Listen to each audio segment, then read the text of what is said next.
World Arts Academy provides professional development for emerging, practicing, and master dance artists, teachers, administrators, and scholars through advocacy and professional development opportunities that advance dance as a performing art in educational sectors and communities throughout the world. Our faculty teaches diverse dance genres in a variety of environments including, but not limited to, K through 12 schools, dance studios, colleges, and community centers. World Arts Academy envisions dance reimagined, reflective of our differences and supportive of all who dance and teach dance. A world where dance education is equitable, accessible, valued, and preserved. Please visit our website at worldartsacademy.com to see our impressive faculty, view our workshop calendar, enjoy distance learning, or help our mission by becoming a patron.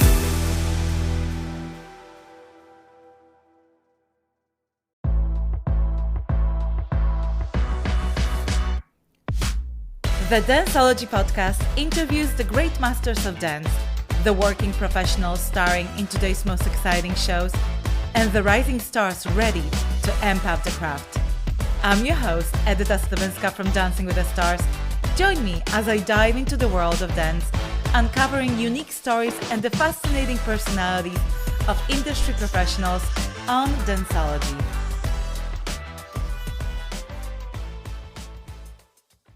Welcome to the Danceology podcast. I'm your host, Edyta Sliwinska. With me in the studio is my producer, Todd. My guest today is a TV host and health coach, Samantha Harris. Samantha has just celebrated her 10th anniversary of being cancer-free. Now, we go way back since Samantha was a co-host of Dancing with the Stars most of the seasons when I was on the show. We talk about life, how her approach to health has changed since she was diagnosed with cancer, and of course, we talk about Dancing with the Stars.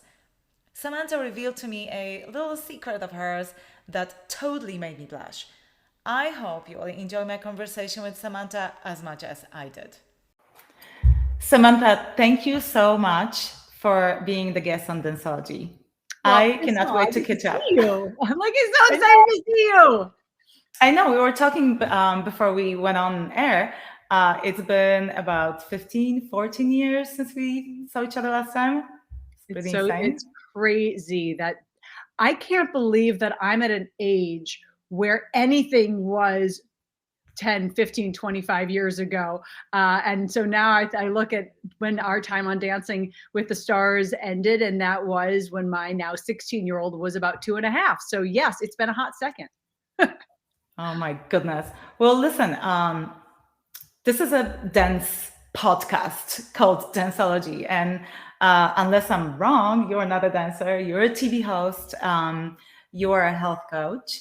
But I think you were around dancing long enough over the many seasons of hosting Dancing with the Stars that you have a thing or two to share with our listeners.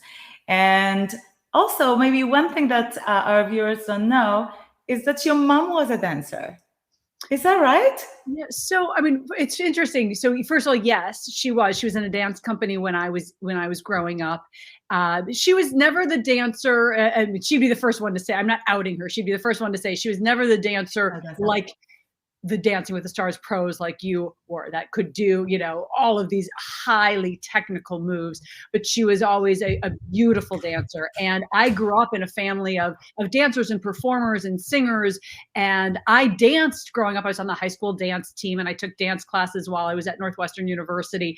But until I hosted Dancing with the Stars and stood shoulder to shoulder with you and Julianne and Cheryl and Kim and all my wonderful friends on dancing, prior to that, I was the dancer among my friends, right? I was the one who could dance in a room full of regular people. And then I stepped onto the ballroom floor and I realized, oh, no, I'm just the person who can snap her fingers and keep the beat. So, standing next to you all was a very humbling experience for me. All right, but you have a little bit of expertise and you kind of knew what you're looking at least. Is that right? You took a dance class once or twice? I mean, ballroom was a completely new world to me when I came on as the host of the show in the second season. But dance terminology was something that It's all the same. I mean, I grew up with understanding what pliés and rond de jambes and, all the ballet terms were because I took those classes growing up, as I kind of feel like every little kid does. But, and again, because of my family. And I feel grateful for the experience of Dancing with the Stars and the dance skills that I had prior to that, because being on Dancing allowed me the amazing opportunity. I was always a big Broadway fan. Love Broadway musicals, the dancing, the singing, the costumes, the sets. So I had the great opportunity to star on Broadway in the musical Chicago. Right. And I had to dance. And I have a story I can share about that too. I had to dance. Yeah, let's jump into it. Okay, so you were dancing and you were singing. Yes. So I guess dancing was quite in line with your experience. Do you have any experience in singing? Was that something completely out of your range? No, I mean, now I can't sing a lick, I feel like, because it's a muscle like everything else. And my range has collapsed to about 5 keys. But no, I grew up singing. I loved singing. I thought that I was going to be some, big, never singer in terms of like a pop star. That was never my dream, but being a Broadway singer and dancer was something that I loved. I always sang show tunes, belted them out around the house and with family, sang at every opportunity I could, whether it was my, a high school production or my youth group, something. I mean, I even sang at my 10th grade confirmation. I sang in my senior year variety show. So being able to have a professional experience like taking on the role of Roxy Hart in Chicago was so fun. But here's the interesting thing. So I got a call from my agent to say that there was interest in either being on Broadway or in the West End production of Chicago. And she said, would you be interested? Are you kidding? You know me. Yes, of course I'm interested. It's like my 10-year-old self dream. I mean, beyond. So, but what was interesting is even though there was sort of the offer on the table, I then also, which makes sense because I had to do 8 shows a week for 10 weeks, I think. I still had to be able to obviously do the job. So they gave me the offer and then it was sort of backwards. Then I had to audition. So I said, yes, I want to do the job. Then I had to audition. And so I worked on the songs, no big deal. That was great. And then I thought, oh gosh, what if it's been a long time since I've had to learn choreography. What if it takes me a while during the dance audition to pick it up? And then they think, oh, well, this, because I knew I could get Fosse as a choreographer, and for anyone who knows Fosse, the choreography is very stylized, but it's not highly technical. I didn't need to do triple pirouettes. No. So I knew that I could handle the Fosse choreography, but and they also would, depending. So they've had a lot of different stunt casting over the years of the 20, 30-year run of Chicago, and so depending on the actor coming in to perform that role of Roxy, they would sort of alter the choreography based on that person's ability. And so there was sort of like choreography light or choreography heavy. Well, I wanted to do the haze across the stage. So I wanted to make sure that I nailed this dance audition. So I was like, well, gosh, how am I supposed to learn any of the choreography before the audition? And I can't remember how I figured this out, but I remember my agent knew Tice Diorio, the choreographer from So You Think You Can Dance. Okay. And Tice is phenomenal. Tice had been in Chicago on Broadway, and he knew all the choreography, even the parts that he didn't have to do. And he was so nice. And because So You Think You Can Dance, and you'll remember, so when we shot Dancing with the Stars, we had a long hallway, 2 sound stages on either side, ours on one side, and either American Idol or So You Think You Can Dance, oftentimes on the other side. So there was this camaraderie, of course, between the dance community of So You Think You Can Dance and Dancing with the Stars. And so when my agent called Tice and said, hey, do you mind connecting with Samantha? She's got this audition. Just volunteered his time. So sweet. He spent maybe 3 hours with me. He taught me. He's like, I don't know for sure what choreography you're going to have to learn for the audition, but here's what I think you'll probably need to learn from these 2 different numbers. We worked through it. And so I nailed that dance audition. I got on the stage. I had the best time ever starring in that show. It was magical in every way. And Tice doesn't even probably realize how grateful I am to him for that. So Tice, if you're listening, thank you. Very, very sweet. Well, listen, first of all, I have a comment about that audition. Okay, so you got the job and then you auditioned. Right. Was your job conditioned on how you're gonna do at the audition? Yep. Okay, got it. Yeah, they could pull that. And I actually have come into conversations with some celebrities over time who had been approached to do, and I'm trying to remember who it was most recently I spoke to, who'd been approached as well with the offer, do you want to star on Broadway in this role? And that was what happened. Oh, you know what? I think it was Cheryl. Okay. But I have to double check. I think it was Cheryl. And Cheryl, if it wasn't you, if it was, you don't kill me for sharing the story. But I think it was Cheryl. And of course, obviously, she could nail the dance, Yes. and with her eyes closed and going backwards. But she's like, but I don't sing. So she ended up not doing the role. But I was grateful that I was able to, because it was just a dream come true. Oh gosh, I can imagine. And I mean, although I must say that this audition process is that's a lot of pressure. I would prefer to almost audition and just not get it, then kind of get it. And then they come to you and tell you, well, we kind of have second thoughts. They just snatch it away from you. Exactly. Yeah. No, but that sounds amazing. Okay, so it sounds like you knew you want to perform from the very early age. Mm-hmm. When did you solidify or decided that you want to be on TV and that you want to be a host, that you want to host shows, TV shows, programs? It sort of came into being in a way that was really organic. When I went to Northwestern University, I was a double major, and I was in theater, but really my degree is in journalism. And that reason I majored in journalism as my main major was because I knew that talent speaks volumes. If I walk into an audition and I'm awesome, I'm going to get the job, whether I graduated with a degree in theater or not. Mm-hmm. But also, I was very practical, and I also understood the competitive level of being a performer, whether it was TV, stage, screen, whatever. And so because of that practical approach, I said, I want to make sure that my major is in something solid that I can really fall back on in case this acting thing doesn't work out. So I majored in journalism, and with a focus on broadcast journalism. And I realized, wait a sec, this is kind of amazing. I can be myself, but still on TV. Except when I was in, now obviously anyone with a phone can pretend they're on TV and make videos and do everything, which is pretty amazing. And at the time, though, the only way to be on television as a news person was to be an anchor or reporter. Mm-hmm. Right, at a local television station, or if you were lucky enough to make it to the big leagues and get to a network show.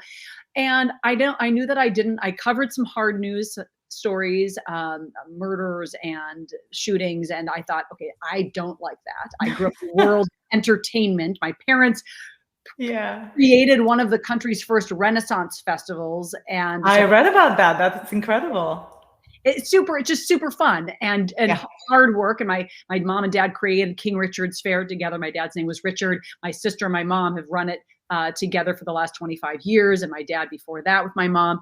So I grew up in a world of entertainment. My dad produced all the rock concerts that came to Minneapolis. So for a Minnesota kid, I grew up in a way that was very irregular because I had the exposure to performance, entertaining the masses, and to celebrity, because I would eat, I'd eat dinner at the catering backstage before the show with the musical artists.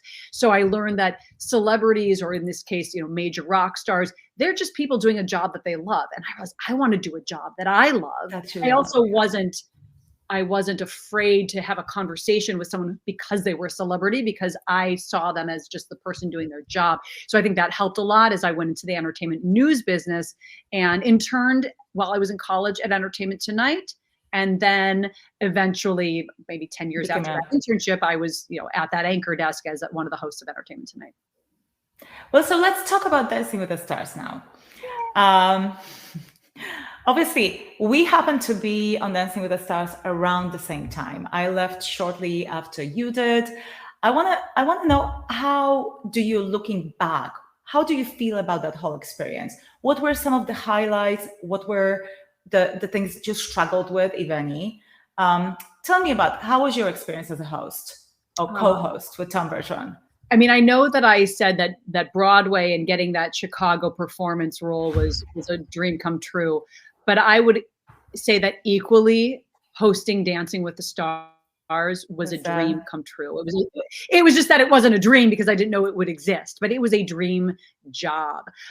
Here I was doing what I did best, which was as a television host and interviewing celebrities and of course the professional dancers like you. But combining that, I mean, it was like literally my two. If I could have been, had the forethought to create something this perfect as a job for myself. First of all, I'd be a gazillionaire because dancing has done so well. But secondly, this was exactly the perfect marriage of two things I loved so much: the TV hosting, celebrity interviews, combined with performance, dance, musicality, costumes. So I really could not have, and also as eventually a new mom, because I was in my third season when I was pregnant with my daughter. I think it was my third. Your first daughter. My first daughter. I may have delivered in the third season. No, I think I announced in my third season, delivered in the fourth, out of the 8 seasons I was on the show. But it was also a perfect job for a new mom because we were live. So I knew exactly when I was going to be. Were you finished? Yep, I knew when I'd be home. It was 2 days a week, and then I had production meetings, time off, all of that. It would have actually been a lot easier if I had not also always during all 8 seasons simultaneously worked a full-time extra time. Yes. Oh gosh. Remember, pregnant? I did that. I mean, I always did that. Before I was on dancing, I was on E! News. I got Dancing with the Stars while I was at E! News. Then while doing dancing, I eventually moved from E! News to Entertainment Tonight. Mm-hmm. And so if you recall, and I don't know how aware you were of this, but at the end of every Dancing with the Stars live performance, you remember very well the press line. The press line, the press line. I would literally change microphones. I'd hand my Dancing with the Stars microphone to those audio guys, my Entertainment Tonight or E! News. The crew would get to the floor. I'd grab that mic and I'd switch roles, and I now became the Dancing with the Stars person who now was interviewing the Dancing with the Stars cast. And so it was a very wonderful, fulfilling, but exhausting. My years there, but I loved it. I wouldn't have asked for anything more. Apart from it being exhausting, what was like the most challenging thing about co-hosting the show? Was it that it was live, or was it that it was there was any pressure there? What was it? The live thing was great. I thrive on live. I had done hours and hours of live with E! News because we did so many hours of live award show coverage. So that wasn't anything new to me, or stressful. It was only stressful in the very first 60 seconds of every show, because that was the one location in the entire ballroom where Tom and I did not have a teleprompter. And Tom, for every episode, said the exact same thing. Welcome to Dancing with the Stars. And then I think he had one more line that was exactly the same. I, however, every single show had a paragraph or so that I had to memorize, which, I was pregnant during some of that. So pregnancy brain, forget about it. But also it was the pressure of, we're live, I get one take, and I have to remember what I just memorized so that I don't flub it all, because I don't get a second take. If the teleprompter's there, you have almost like the security blanket, because if you want to, Tom made this look very seamless. And he was so good at was that he, backstage, I also did not have a teleprompter. So basically my results show, I had a teleprompter with Tom the whole time. But the performance shows, I didn't have a teleprompter. I didn't have the except for the intro and the beginning of the show and the end of the show. So I didn't have the luxury of that security blanket where you can just go off, off script and ad lib and have fun and then come back to your base. And we had an amazing teleprompter operator who would know, just kind of read where to stop, where to go. Yeah, exactly. Or like, okay, we just decided to skip ahead of something. They would jump ahead, right? So good at that. And so, I actually envied Tom because of that, because it made his job. He was obviously very good at what he does, and he'd been doing it a heck of a lot longer than I had been because he was older. But the fact that he had that wonderful, seamless ability to just be off the cuff and have fun, but then go back to prompter. Whereas I had, like, backstage with you guys, we had questions that even if I had an organic question that I wanted to ask, and sometimes, there were those times that I did, but there was a very kind of literal script that there's a story, as you all know, there was a storyline that was developed for the week based on what happened during your rehearsal with your celebrity. And so the producers and the writer of the show always wanted to make sure that my backstage questions really supported. Yep, we're really right. They supported that rehearsal story that they decided to air that week. So the challenge there was too, I had my cards that had some questions on it, but I don't like to have my head in my card, and I don't want to read off a card. So that was another area where all week long I would be working on memorizing my questions so that I just could, like, glance, get a quick reminder, here's the question. And if I did have a question that, as every episode, there were obviously multiple times I would just ad lib questions as well.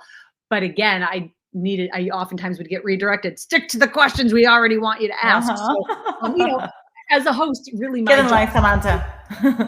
My job was to serve the producers, right? My job was to be the conduit between the producers and the audience and make sure that through line was there. I was just a cog in the wheel, but I loved every minute of it. All right. What did you think about us dancers? So here's the thing for our viewers. This is my kind of view and opinion. I feel like the first seasons, the first 10, 15 or so, there was very much focus on celebrities. And I feel that they were getting more attention, more airtime. Like when you were asking questions, celebrities a lot more often than the dancers. Now, I feel like later on, this dynamic has changed because it came out that some of the dancers are more popular than the celebrities, that they became stars on their own. But in those very first seasons, first of all, what did you think about that?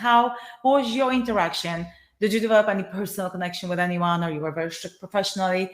And also, was that directed by a production team that, hey, the dancers are dancers, these are the celebrities, they are the focus? Yeah, I think in the early seasons, for sure. I mean, right, and that goes with any type of show that's new. When you have a known entity, aka the celebrities, versus an unknown to the public entity, which were the professional dancers, where all the talent really was. And that's because I love dancers, and I was just in awe of all of you as the professional dancers. What you were doing on the stage, I loved watching so much. I mean, I go back to just think about you when you were with Cameron Matheson, who I was lucky enough to co-host Entertainment Tonight weekend with and work with for many years. And the two of you together, smoking hot, your gorgeous muscular bodies. I'll be honest, I'm gonna have a full okay, you guys, full confession moment. I wanted my body to look like Edyta's. Oh no! Oh, stop it! Look at you. I think that there was this gorgeous. I always have loved, because I grew up with dancers.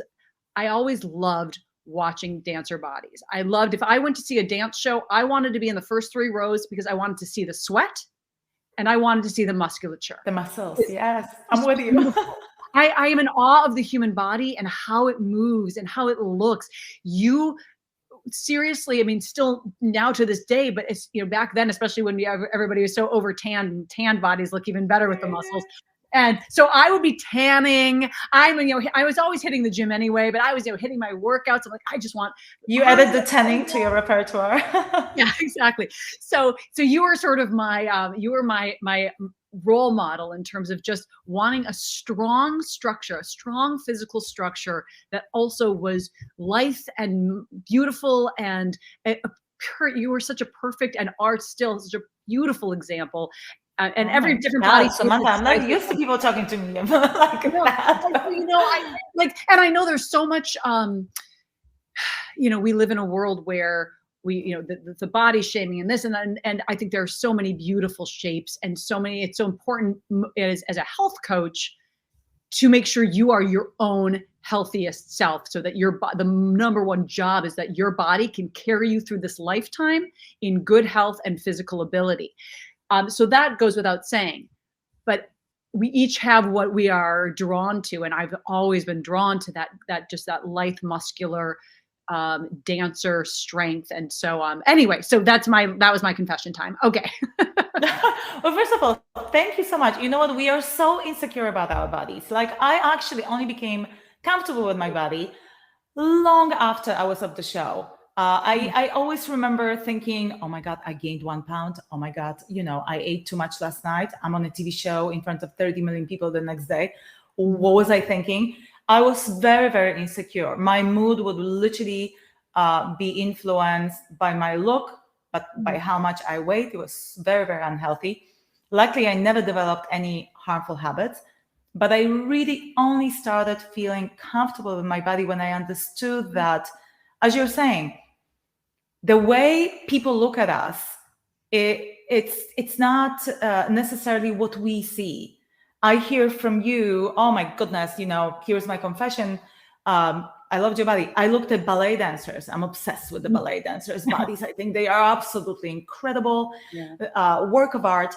And I can bet you that 90% of them have a ton of insecurities. So I only learned that a lot later, to take a step back, to kind of look at myself from the distance. And also, any way you look at it, I feel like whatever we're doing for our bodies is essentially not for the look. That is a byproduct, but the way it makes us feel. Yes. I'm not gonna lie, the aesthetics are important. I'm with you on admiring the beauty of human body, but it really is about, I really do exercise. If I wouldn't, I would be so sluggish and I would be so negative and I would feel depressed. Right. And stress, all of that. Mm-hmm. I'm really became more, instead of being obsessed with the way my body looks, I became more in tune with my body. But listen, it makes a difference too when you have kids. I have kids. I think too, when we see especially as women, what our bodies are capable of, growing a child, having a child, that also makes a big difference. We grow up, obviously in our 20s, we're only consumed with the physical. I can't even imagine, had we been on the show with TikTok and Instagram, how much worse it honestly would have been, and how hard it is for the kids today. And I see that even just with my own daughters, just how challenging it is. So I appreciate you sharing, and I'm sure you have before, but this is the first time I'm hearing it. I appreciate you sharing about your own insecurities, even when you looked so phenomenal from the outside, but also sharing, and as the certified health coach in me and my cancer diagnosis really pivoted how I realized how much we need to look at our bodies from a perspective of what can they do for us, and how does it make me feel when I exercise. I'm less stressed, I make better food choices, I sleep better, and we know that those things reduce our risk of certain chronic diseases and our health future outcomes. So it's great that you're bringing that up. I think that's really important. Well, listen, you are a cancer survivor, and congratulations on celebrating the 10th anniversary. That is incredible. Thank you. We cannot imagine what it's like until something like that happens to us. Tell me, when you heard the news, the worst news that anyone can ever get, what was going through your mind at that point? I want to be here for my kids. They're 3 and 6. And I lost my dad when he was 50. I was 40 when I was diagnosed. And I had a lot more life to live and to give. And that was, the worry wasn't as much for myself as much as for my kids. And the idea of not being here for them, or for my husband, who here as a guy who's a total like jock athlete who has no idea. He was like, I don't know what to do with girls. You better be around. And here I was, not necessarily knowing what my future would bring. And now that I'm 50, the age my dad was when he died of colon cancer, I realize how young it is. And I think had I not been exercising regularly and at least paying attention to what I was eating, I thought I was eating healthy then. I really wasn't eating as healthy as I could. That's why, I thought I was healthy, and I realized I needed to become my healthiest healthy. And that's why the name of my book is Your Healthiest Healthy. And your podcast too. In the podcast, which I just launched, I dropped 10 episodes over 10 weeks to honor my 10 years being cancer free. You never go easy. You just go for it. Boom. I did. I was like, wait, I got to just get, I have so many interviews and coaching sessions that I already had in the can because of my private membership community that I've been doing for the last 3 years. And I thought this content needs to get out there. And this is a perfect way to celebrate 10 years cancer free. And so the lessons that I learned from, really with 1 in 8 women who will be diagnosed with invasive breast cancer over the course of her lifetime, only 5 to 10% of those diagnoses are actually hereditary. So it's, yes, some is genetics, but only 5 to 10% is genetics. So I began to research as a journalist, and what is it? Well, it's what we put in, on, and around our body that determines our future health outcomes to a great degree. So when I think back to my time in the makeup chair for all those years, or on dancing, when I was self-tanning as much as you guys, because I wanted to be as tan. And you know what? I just recently shared this publicly for the first time, but I wanted to be as tan and as toned as you. And so literally you were not only my toned role model, you were my tanning role model. And right before season 3, I won't name the names, I'll tell you off camera later. But producers or executives said, they called me into a meeting and they said, Samantha, I thought, oh no, am I going to get canned? No, they said, no. Samantha, we need you to be not as tan, and we need you to look a little heavier than you are, because people are confusing you with the dancers.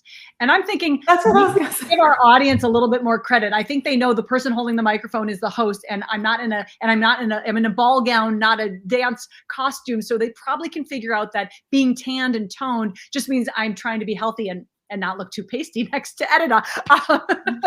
And I was pregnant at the time, but they didn't know it. So I thought pasty, pudgy, yep, check. That'll come.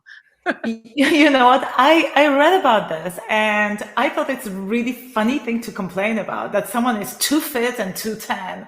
So it's like, this woman looks too healthy. Samantha, what can we do about it? I think, and I realize now just from the production side, much more, and because I'm speaking to an audience of dancers mostly, you guys are all in really insane shape because your career is what your body can do and how it can move. So you have to, granted, we know that like the stereotype of ballerinas smoking and not eating is, was very strong when I was growing up, and hopefully that has changed a lot. It has. I think nourishing our bodies because we needed to do so many things. So I'm grateful to hear that has shifted. But again, we look, dancers look so in shape and so healthy. And yet, the cross section of North America does not look like you guys all look, right? So I think that was more the idea was like they wanted the host to look more like the average viewer, and that's why they were giving me that. But I want to be healthy, and I want to be, and you don't have to be cut and toned to be healthy, but I needed to make sure that I was doing what was right for me and my body. That was your way of healthy. And also, I read somewhere that the producers thought you are too thin. Yeah. Do you think you are too thin? Do you look at yourself and you think, oh gosh, I'm too thin, I need to gain weight? No. How do you look at yourself? Yeah, it's interesting. The short answer is no, I don't. I actually, my body has, that's your body, and that's, yeah, my body, is the weight it needs to be. And I'm at a place where I am eating incredibly healthily. I nurture my body through stress management, whether it's infrared sauna, the meditation, when I can be really good about trying to get breath work and meditation in, moving my body at least 6, if not 7 days a week to some degree or another, which makes me, as you said earlier, it makes us feel better and more productive and all of that. Interestingly, so first of all, I've always been within 6 to 7 pounds of where I am now. I mean, even when I was in high school, but I'm at the lower That's end. That's your natural kind of way that you gravitate to. Exactly. I mean, even when I was pregnant, I didn't gain much more than the baby weight because I was eating healthily. I was moving my body with a heart monitor on during both pregnancies. And I just had really good pregnancies, thankfully. So that also helps. But I think the biggest thing is that after cancer, I was eating a lot of animal protein, and I've done a lot of research, and I know that high levels of animal protein can raise our levels of IGF-1. I won't get too sciencey on you guys. You can listen to my podcast for a little more girlfriend to girlfriend talk about that. But IGF-1 is a insulin-like growth factor that is a known carcinogen. So we know that if we have too much meat, and I used to eat animal protein breakfast, lunch, and dinner 7 days a week. So I switched to a plant-based whole foods diet with a little bit of fish or other seafood a little bit throughout the week, and maybe poultry or cheese a couple times a month, if that. But when I did that, and I added in for the first time in my life healthy fats, I was afraid of fat because in the 90s everything was fat-free and low fat. Yes. Remember? Yeah. Terrible for us. Terrible. It's actually, it's led to this obesity epidemic and why we are so unhealthy now. But as an entire population, and 70% of our calories are coming from packaged goods now. So when I started to eat more whole foods, more plant-based, so that's beyond just fruit and vegetables, that's nuts, seeds, legumes. I added in healthy fat, avocados, nuts and different nuts and seeds. And my body weight actually dropped a couple of pounds, which on my frame at 5'4" is, 5'4" is a good percentage, but only a couple pounds. But what happened is I got even more toned. I got even more, it's like my body found itself. It was saying, oh my gosh, thank you. This is what I needed. Now I'm at a happy place. And now 10 years out, I've been at the same weight. Yeah. The same with me. Like my body gravitates to a certain weight. I can gain a little bit over holidays. But then when I come back to my routine, I go back to the same weight. But I do hear in a lot of your posts and in your podcast that you talk about the plant-based diet. And that's not something I incorporate in my family just yet. We do eat a lot of vegetables, but we also do get a lot of protein from meat. And you really made the difference in my life because I'm going to really look into it. Another difference. Oh gosh, there's so many questions in my head right now that can I backtrack just a little bit? Yeah, anything. I'm yours. Okay. So question number 1, you are one of the women. I don't know if I know anyone who bounced back after the baby as quick as you did. I remember you being gone for 3 weeks to have a baby from the show. Yep. And then you went right back and wore this gorgeous dress. Don't ask me what it looked like because all I remember is that where is Samantha's giant stomach that I've been seeing for last few weeks? It just went away like this. And, I had 2 kids. It didn't happen to me like that.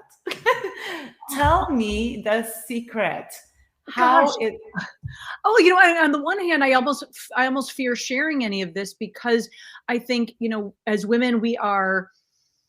pregnancy is such a beautiful time and our body needs to put on the weight to nourish our baby and grow it and all of that. And yet we're so screwed up because we're so afraid of not being able to get the baby weight off. And I think that does happen to a lot of women. And I think it's really more about habits. And obviously I'm in a completely different place now than I was back then. And I think I would approach things a little bit differently. But I think a couple things. First of all, I had a great healthy pregnancy, both great healthy pregnancies. So that helped. I didn't have gestational diabetes. That helped. I did focus on a lot of animal protein because I was still eating it then. And which I don't necessarily know if that was a good thing or a bad thing. I'm just saying I did.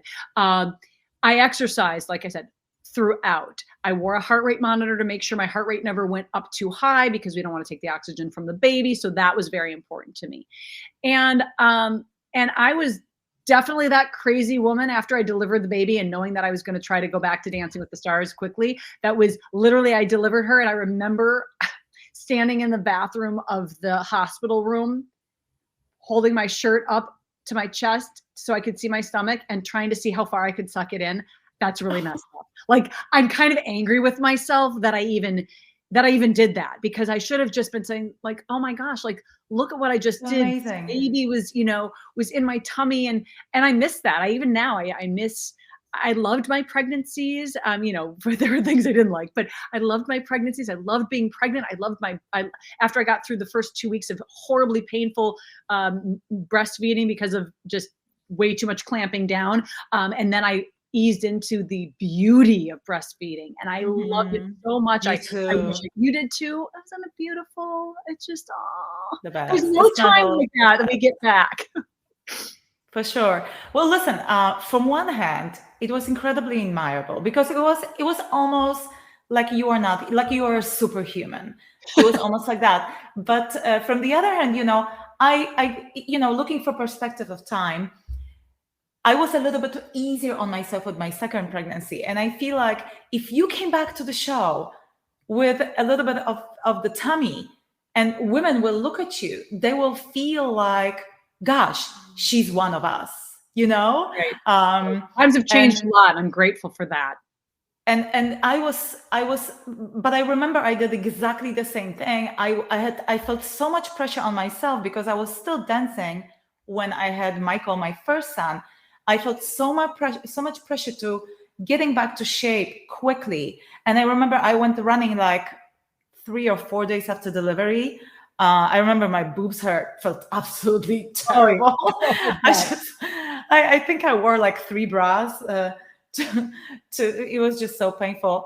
But I felt so much pressure. And I remember with my daughter, I was kind of easing out from dancing. I allowed myself to relax, to enjoy the time I have with her, and to allow the time for my body to go back. And I was kind of, I was looking at myself in the mirror and I'm like, well, I already did it once. I think it's going to happen. Maybe it's not going to happen in a week or 2, but it's going to happen.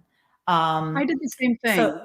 The second time around, I think it helps that we've already been through it once. And so there's that ability to relax into that a little bit better. And I think I wasn't on dancing when I had my second, but I was on Entertainment Tonight. But, I just really, dancing, I had the ball gowns. And so I think there was more, it was a little harder. Yes. Yeah, a little harder to find the wardrobe that would. Oh, you think harder? Okay, yeah. Yeah, it was harder. It was harder with the ball gowns because unless I always wanted to wear flowy baby doll type dresses, which I didn't want to do. So, but on Entertainment Tonight, there was a little more flexibility because it was more like cocktail dresses or daytime cute dresses or outfits. Right. I could sort of hide because I gained a little bit more weight with my second pregnancy, which is quite common, obviously, than my first. It took a little longer to I was just afraid my abs weren't going to go back together because they, separated and I had that deviation. I can still put about 2 fingers width down through my belly and push because of that. Or maybe one, but it's still like they never really grew all the way back together. There's still a little separation, and I forget what that thing's called in your abs, but anyway. Yeah. Well, that's a tiny price. My body never recovered either, and I think it's a tiny price for the amazing gift that the kids are. But listen, did you feel ever any pressure from the production for you to go back into shape after the pregnancy? I don't recall. If there was, it didn't make as much of an impact as them wanting me to be heavier and pastier. So my guess is they probably didn't put the pressure, considering they wanted me to be. They wanted to. Yeah. So my guess is I didn't have any pressure. They were like, damn, Samantha went back to shape too quickly. Right. Well, oh my goodness. Well, I mean, versus you in your costumes on the show, everything was showing your midsection in all gorgeousness. And so way too much, by the way, looking from perspective. You're barely dressed actually, but it was beautiful to watch. But first of all, thank you. I'm really like blushing and getting a little heated inside. But thank you. I really appreciate that. So listen, I don't want to get gossipy or anything like that, but I thought that your exit from the show was really bizarre. As you say that it was a perfect job for you, I think you were the perfect host for the show. And and I love Brooke, and I think that Erin did a fabulous job too. But you had that combination that, to me, you had everything. You are very chatty. You connect with the contestants, with the celebrities and the dancers, but yet you're glamorous. You're very open. You have this sparkle in your eyes. You're stanky. And I really thought you fit that environment. So the fact that you feel like it was the perfect job, it's not a surprise to me, because you fit so well. Thank you. And I know you shared with us that it was a surprise for you too to get that phone call. Yeah. Looking back, why do you think that was, that the producers felt like they need to change? They got something really good going on, right? I mean, do you think they made a mistake ultimately looking back? Well, yes, because I love the job so much, and it was definitely not a job I wanted to leave. But I mean, look, of course, Brooke and Erin both did a wonderful job filling my shoes, and it was definitely very sad to me. TV is a very fickle business. And it was a dream job. I would still be hosting the show. If I could be. It was a dream job in every way. And I mean, the moment I turned out of my dressing room in full ballroom gown, regalia with the jewels and the makeup, and I walked down that long hallway to take the left turn into the sound stage to do the show live, it was just my favorite thing ever. I mean, I would even, when we had in the results shows, we'd have these amazing musical artists who would come in, and you guys would dance, and I would sneak out of my dressing room to watch a lot of those dress rehearsals, because it was just so fun to see these incredible performers up front singing, and then getting to watch you guys as professional dancers without the celebrity contestants. So you could really show how unbelievable and so talented that all of the dancers were on the show. I loved it. And that was sort of like my little cheat that I would come out and sneak out and watch from, the one of the back rows for that rehearsal. It was a dream job in every way. And so the fact that they felt that going into season 10, they didn't know how much, look, I don't think anyone knew how many seasons. Oh, no, for sure not. So I think coming into season 10, that was a unicorn for them. They had no idea, this is my interpretation, but they had no idea if this was going to continue on as a successful show to the level of 20 to 30 million people watching every night. And obviously we've seen that number greatly drop off in the last 10 or 15 seasons, or maybe more than that. But that's just, the way the business goes. So they wanted the way it was explained to me was, we need a drastic change so that when the viewers tune in for season 10, they know something is different. And the first thing they always see is you and Tom. So we thought we should change up one of the hosts, because they will know, wow, something is different this season. And unfortunately, Tom, that I was the one who had to take the fall for that. Tom had been, in the ABC family for a long time. He was hosting his other show as well, the America's Funniest Home Videos. So, and he also was a seasoned host many more years than I had already been on. I was still pretty early in my career. So I understood why I was the one who had to be on the chopping block. I was absolutely devastated, because again, I just love the show so much. And, I want to say thank you about what you said about what I brought to the show. I think, again, because I grew up in the Midwest, and I grew up in a in a business of rock stars, and, all the concerts I went to me, you guys were a family to me.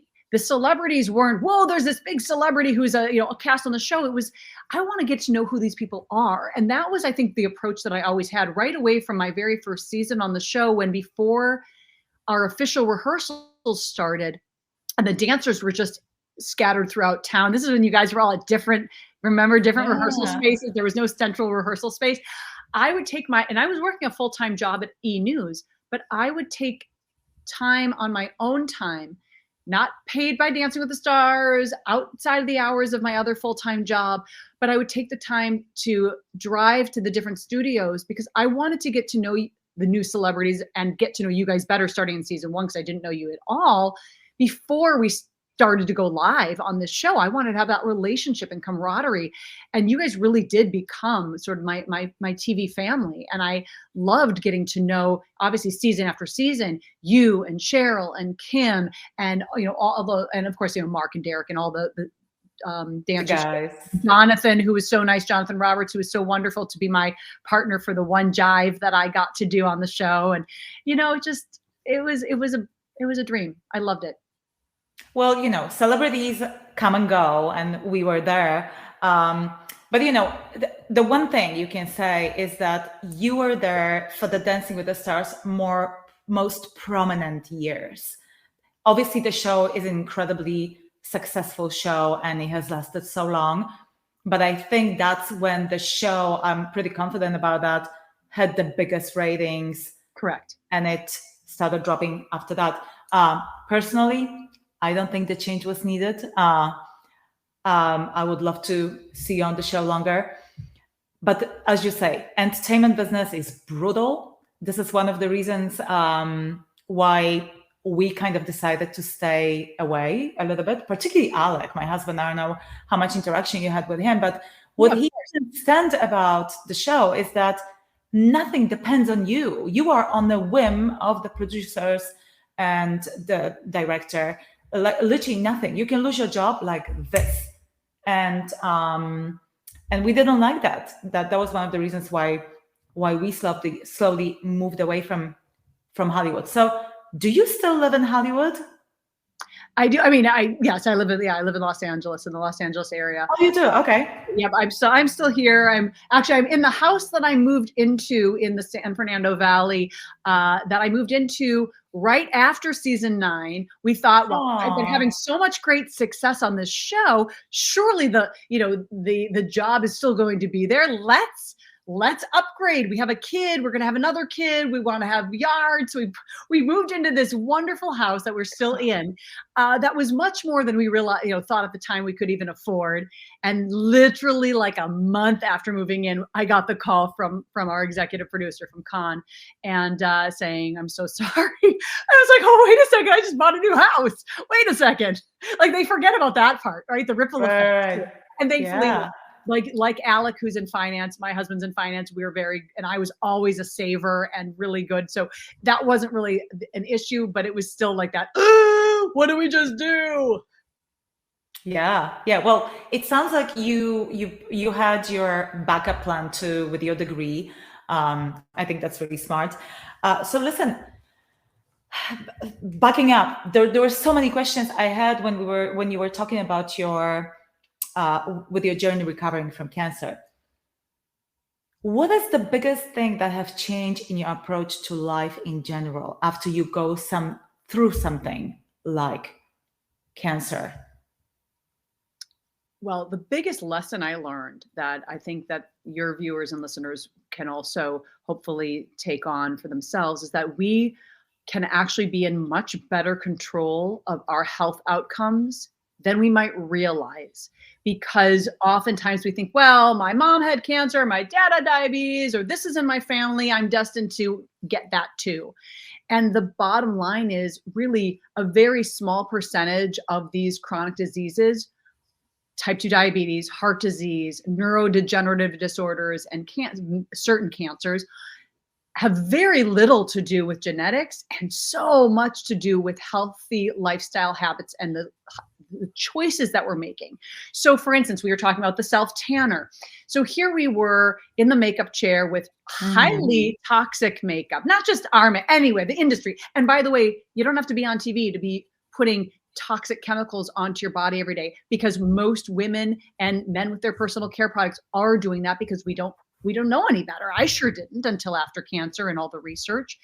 So how can we start to reduce toxic chemicals, the neurotoxins, the endocrine disruptors that mess with our hormones, the carcinogens. How can we mitigate what we're using to get that out and reduce the toxins in our product? Actually, when I just shot the 65 episodes for this game show that I did, well, it's about a year ago now, I said to my girls, my glam team, who I've been with forever, and they're really good friends of mine, I said, hey girls, how about this? I'm going to challenge you. Any hair or makeup product that comes into this dressing room has to meet these high standards that I have to make sure that all of those toxins, because, are not in any of those products. See, the European Union bans more than 1,400 different chemical substances and ingredients from their products, personal care products, so makeup, skincare, hair care, all of that. The US only bans 11. Yeah. So we have a much harder kind of road, a harder hill to climb, being especially in the US. The UK also has more bans as well. But so we have to take control of our well-being and what we're putting on our body. So I started to make different changes. So when I did the 65 episodes, I said, okay, we're only going to use really clean hair and makeup products. Let's figure out what actually works and has staying power and can achieve the look. So whether you're on TV or you're just putting makeup on at the beginning of the day, and needing to go all day long and have it have staying power or achieve the look you want, or you just use a skincare routine to, whether it's anti-aging or just hydration, we want to get the chemicals out of that. So I actually put together, I vetted all of these different brands, and I put together a list, kind of a clean beauty guide of that really work well, that I loved, and ended up kind of whittling it down for hair care, makeup, skincare. Where can we find it? On your website?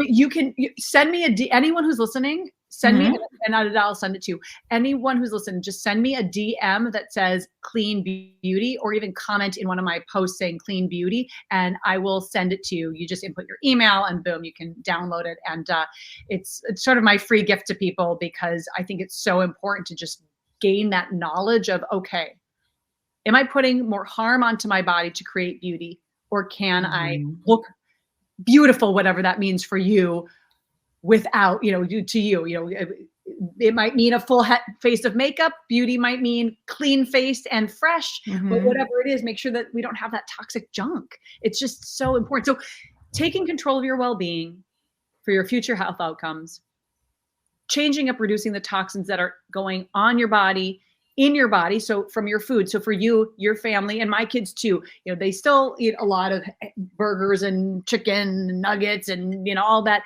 So can you choose really cleanly sourced protein? That would mean grass-fed organic if it's your burgers or your dairy, so yogurts and milks and cheeses.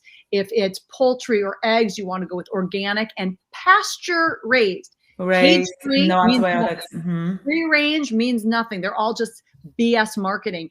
But pasture raised actually is a regulated type of wording that means something. So organic and pasture raised. And then whittling down the portion size, rather than, in America, we need our, 17 steak.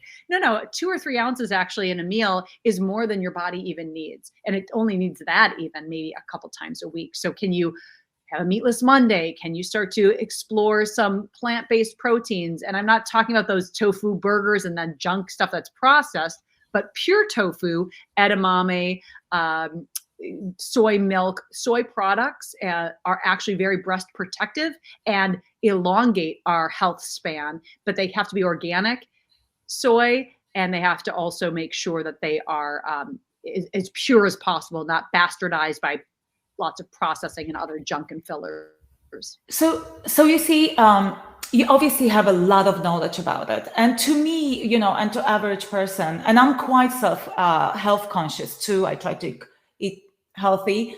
When I buy products, I'm very lucky enough to be able to afford products that are organic and are posture raised, as you were saying. But I'm learning something new. I did not know about the fact that cage-free is not quite the same as posture raised. So I will definitely keep a note on that. And I bet our listeners didn't know that either. Here's the thing. This is all so complicated. How do we navigate through all the ingredients in cosmetics? I'm really looking forward to getting your list, by the way. I actually researched, I think there's an app that helps you scan cosmetics. I'm going to look into that as well, Yeah, so you can protect yourself of that. But my biggest question is, why is our government allowing to literally hurt its citizens? How is that possible? One word: money. I think so. It's That's the corporate influence. Yeah. It's not. It's so sad. We've had a consumer protection, personal care products safety act that was introduced by the California senator who's no longer with us, Dianne Feinstein, is introduced to Congress in 2015, and it's still stuck there. So whether it's lobbyists or the slow process of our judicial system or our congressional system, it's just unfortunate that big business, and the same thing goes, by the way, for the pharmaceutical industry and the medical industry. Sick care is much more profitable than preventative care. But we as consumers and we as human beings do not have to wait till they catch up with us. We can take even better control of our well-being. And that's why, it's why I love to have this clean beauty list for people. It's why I love, my podcast is all about just small actionable steps you can take. And I alternate between coaching sessions that are just a solo episode with just me on a different topic. The first 10 episodes, I have one all about just toxic beauty. I have one that dropped that's all about toxic cleaning. One about plant-based eating made easy. And then I alternate those with special guest experts like Dan Buettner of the Blue Zones, who are people, the areas of the world that live to and very able-bodied, and the Glucose Goddess, who has 5.5 million followers on Instagram and is all about explaining how we can have hacks in our daily life without even having to change too much, just to have blood sugar regulation, because when we don't and it's dysregulated, it leads to a host of diseases. So there's a lot more like that, but it's very exciting to be able to share this info and make it accessible. You know what? The fact that it's coming from you, someone who literally your life depends on this. It's really powerful, and thank you for sharing. And you impacted my life, so I'm really looking forward to learning more about the beauty products and the cleaning products, and really making sure that my family is healthy and is protected from these harmful toxins. Now, listen, I think we're coming to a couple of last questions very quickly. You have 2 beautiful daughters. What kind of mom are you? How would you describe your parenting style? If they were to describe me, probably too hands-on. I really try not to helicopter, but I like to be involved. I like to know, first of all, I'm always coordinating everything, right? As the mom, I'm the one who's coordinating 20 different calendars and schedules and all of that. And I'm very lucky that my husband is incredibly hands-on. So we are both equally driving them to, from A to B. And now my oldest is driving herself, which is crazy that she's 16. So, I think the job I see as mom is to protect, to give the guidance and hope that they make the right decisions, because as we say to them quite often, we're not going to be there all the time wherever you are as much as we want to be able to, whether you're in college or you're an adult and you don't live in the same house, which will hopefully be the case because you want to make them independent. But then I'll be sad. But the idea that we're not going to be with you at every second, and we will not be living long enough to be with you for the entirety of your life, hopefully, because we will all live long lives individually. So you need to be able to be armed to make the right decisions. And then you just hope that they do. Scary. Do they dance at all? Any of them? They both, well, of course, I had them both in dance class, like as soon as they could walk, pretty much. My younger one is definitely very much an athlete, and she gravitated towards more tumbling, and she's in competitive cheer. This is going into her 4th season in competitive cheer, and she's 13. This is so fun. Yes, but what's so fun also about competitive cheer is not just all the tumbling and the flips and the pyramids and throwing them up in the air, but also the end of their day of their routine always is a dance. So it's so fun watching her dance. And I keep saying, you really should go back to dance class because you have a natural talent, but you need the skill to go with it, and all of that. She's so fun to watch. And my older one was in dance for quite a long time, and then she finally decided in high school or maybe the end of junior high that it wasn't really what she wanted as much. So now she's more into just doing her own thing in other ways and staying fit by getting to the gym and taking Pilates or fun classes like that as well. But it's so fun watching them grow up, and I'm just grateful to be here, and I plan to be here for decades to come because I want to play with their kids too.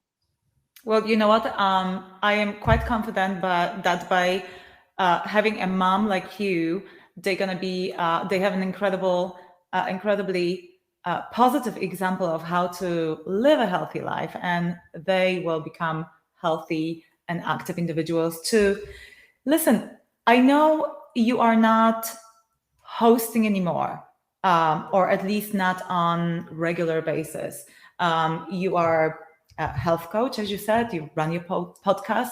What are your goals and hopes for the future?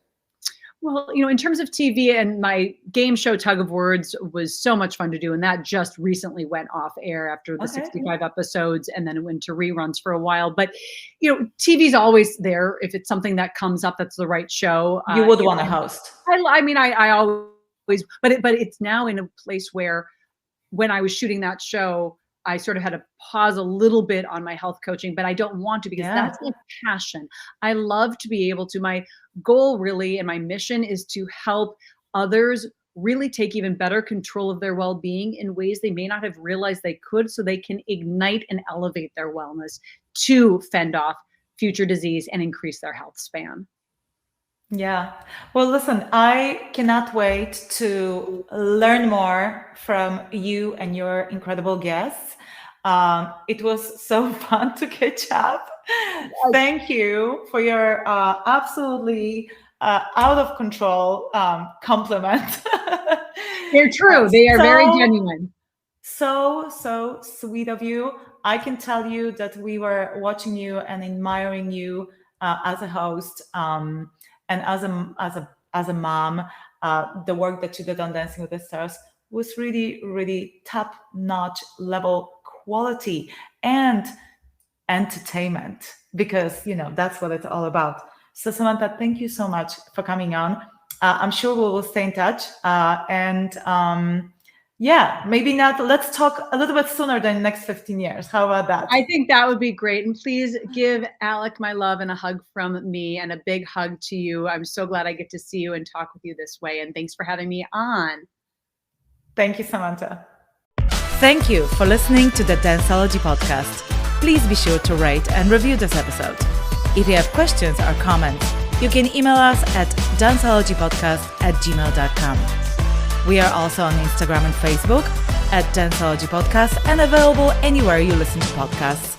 Thanks for listening.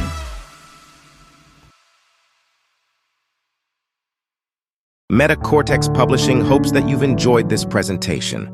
Please take a moment to listen to some other podcast offerings from Metacortex Publishing. A quest is a search for something. And every week, the Quest podcast will show you how we know what we know through interviews with people that have incredible stories of dedication and perseverance. I'm your host, Todd Fisher. Join me in this thought-provoking and inspiring podcast of discovery. Find us anywhere you listen to podcasts.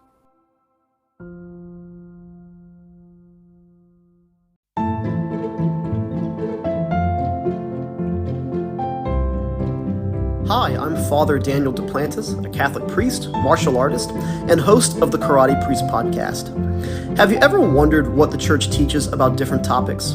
Are you a martial arts enthusiast or just someone who wants to learn more about martial arts? I'd like to invite you to join me and many guests on my podcast as we cover topics of faith, everyday living, and martial arts on the Karate Priest podcast. The No Earthly Explanation podcast investigates the things that are unexplainable, hosted by world-renowned investigative researcher Donald R. Schmidt and scientist Ellie Ringo. Follow them as they look for evidence for things that have no earthly explanation. Available anywhere you listen to podcasts. Thank you for listening to this podcast. Please be sure to rate and review this episode.